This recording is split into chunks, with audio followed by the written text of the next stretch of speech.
Hey everyone, how's it going? It's Russell Matthews here, and this is just a quick video to let you know that the 15th application period for the CRB is opening up tomorrow, Monday, April 26th. And if you haven't been paying attention to the channel over the past couple of weeks, well, I gotta tell you, you've missed a lot. There was the release of the 2021 budget, and inside of that, there have been a lot of changes to the CRB program's future, and we're going to go over those in this video. And as I like to do every time there's a new application period that opens up, I like to go over everything we've covered on the channel over the past 2 weeks, because I know that not everybody has time to watch a 12-minute video every day, and in some days over the past 2 weeks I've even put out 3 videos in one day. So fear not if you didn't have the time to check in and watch all of that. You're going to be able to watch this video all the way till the end and then find out what's piquing your interest, what you want to learn more about, and then there's going to be links in the description for you to click on it to get more detail in those individual videos. But before we dive into the info, make sure to check out the link in the description where you can get 50% off the newly released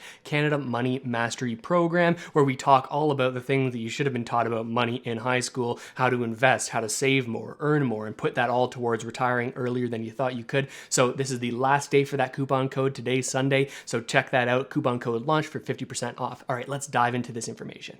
So you probably remember that I just said that this is the 15th CRB application period, and here on the website it says your eligibility ends after 19 periods, and that's the way it was. That is before this budget came out. And with the way that it was, well, it was going to leave people who have been applying since the beginning of the program, they would have their CRB program end after June 19th. That application would likely be on June 20th, right? Because you only have 19 periods in which you can apply over the course of the entire 26 periods in the year. That's just a quick refresher on how the program itself works. But now there's been some proposed changes to this, a potential extension, but also a potential limiting or a lowering of the amount of money that you can receive past a certain point. Let me explain. There's already a video on this channel about all of the fine details on how these changes are going to work out, but here's a quick summary. But again, you can check that link out if you want more details on exactly how this is going to roll out. But what they've said is that they want to provide an additional 12 weeks of income support for claimants who start exhausting their 38 weeks of Canada Recovery Benefit on June 19th. So in the first 4 of those additional 12 weeks, well, they're going to be at the same rate of $500 per week or $1,000 per 2-week period, right? They're going to just keep it the same for an extra 2 application periods, right? Or 4 weeks. But after that, they're actually proposing that this be lowered down to $300 per week or $1,200 instead of the $2,000 per month, right? There are some questions about whether or not they can make these changes legally without putting this through the legislative process, getting it through the House of Commons, and getting enough support here. So we're still looking out for some details on exactly how this program is going to change, but it does seem like they will be, at the very least, able to extend the amount of periods that people can apply for the CRB without going through the legislative process via regulation. That just means that they had written into the original bill that they can make these changes without having to go through that full process. And that's exactly what they did the last time they extended the CRB, and that's likely what they're going to do this time. The question is, are they able to make changes to the amount of money? And we go into way more detail about that in the video, and that's going to be the first link down there in the description, and there's probably like a thing right here that you can click if you're watching on mobile. The other big reveal for the CRB program that was inside the 2021 budget was the fact that they're actually going to try to extend the CRB program.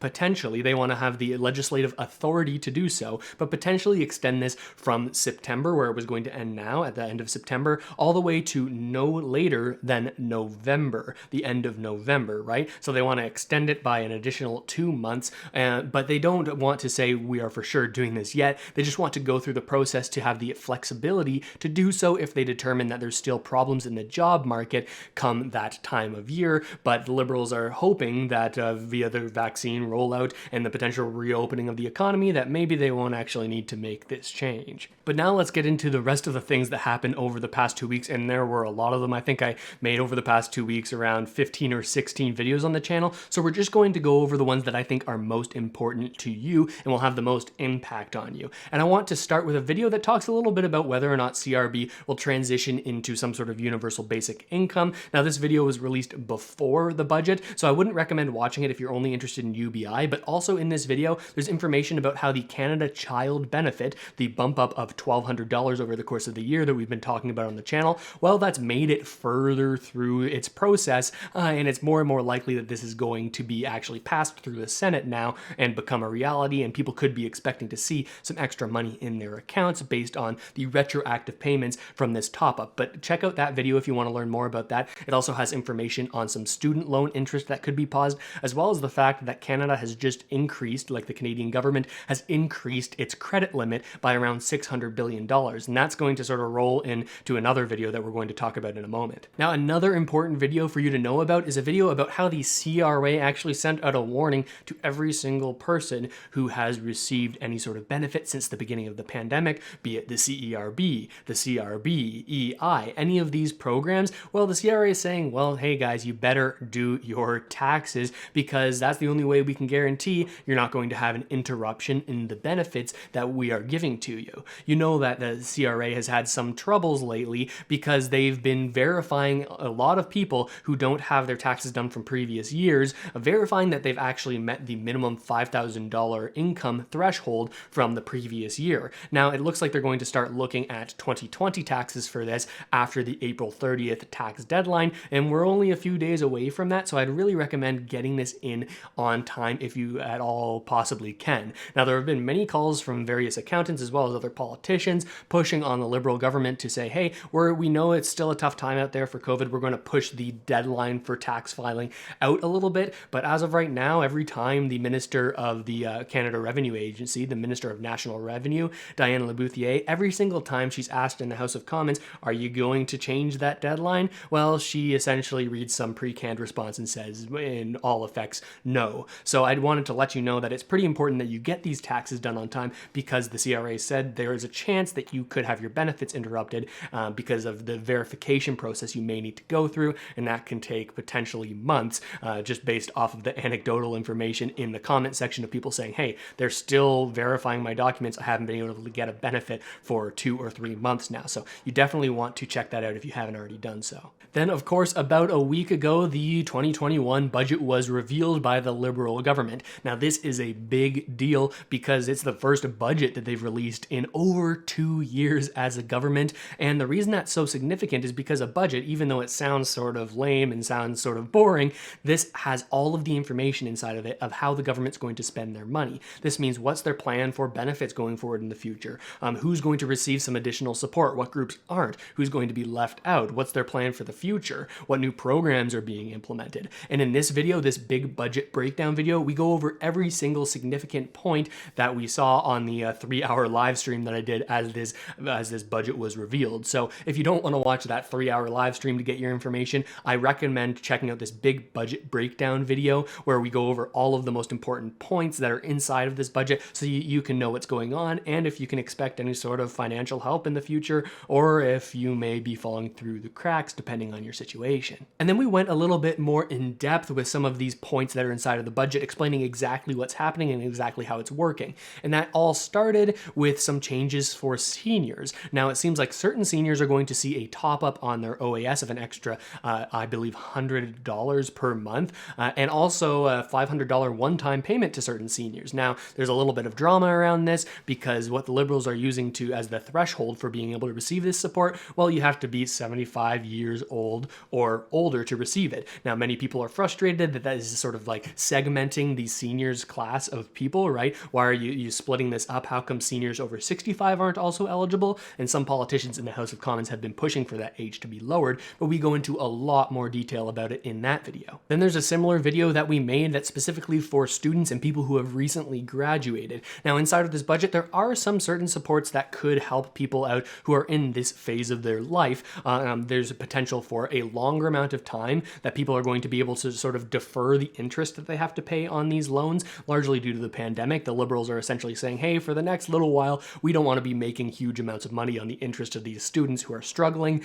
So that's one of the things that they're trying to extend here. No direct cash payouts like some people were hoping for, like the Canada Emergency Student Benefit was back at the beginning of the pandemic, nothing like that. And there's also some incentives that have gone out to specifically employers who will get extra money, extra benefits for hiring young people who are fresh out of college, fresh out of university. So those are some of the changes, but again, we go into some more changes and even more detail in that video. You can check it out, link in the description. Then, continuing this series of doing deep dives on what's actually in this budget and what it means to you, we talked all about the changes to the employment insurance program going forward in the future, including a longer amount of time that people will be able to qualify for the EI program based on these looser guidelines that have been implemented since the beginning of the CRB that came in at, like when they expanded the EI program back in October, late September of 2020. Well, they made it easier for people to apply and to get into the EI program, and they want to continue that out for the long term. Now, they also talked about some potential full revamps of the EI program that could change everything, but it seems like that may come later rather than sooner. So some people who were looking for an overall here are a little bit frustrated. And we also go over what could happen to people who run out of their EI time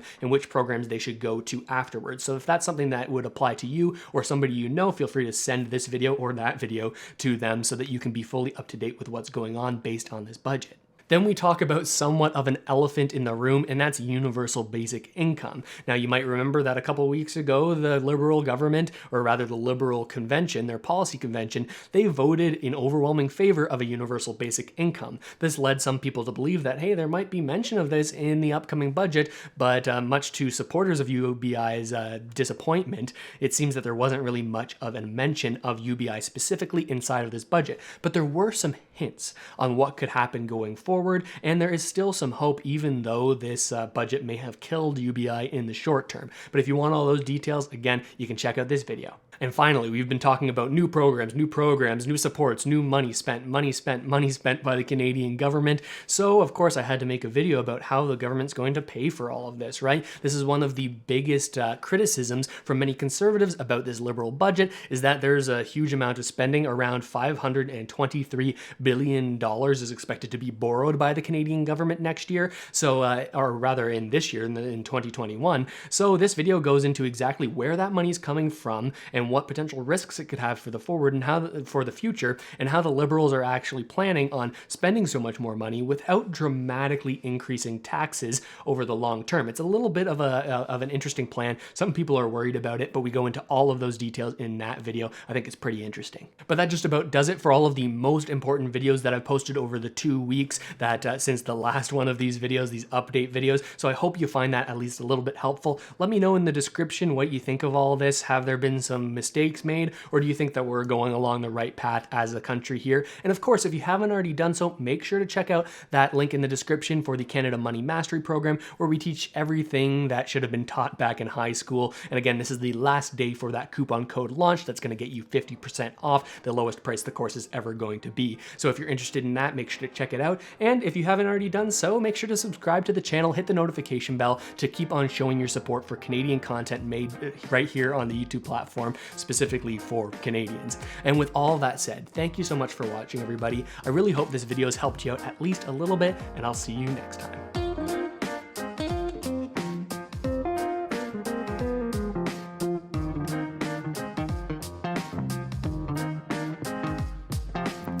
This channel is supported by viewers like you. Thanks, channel members.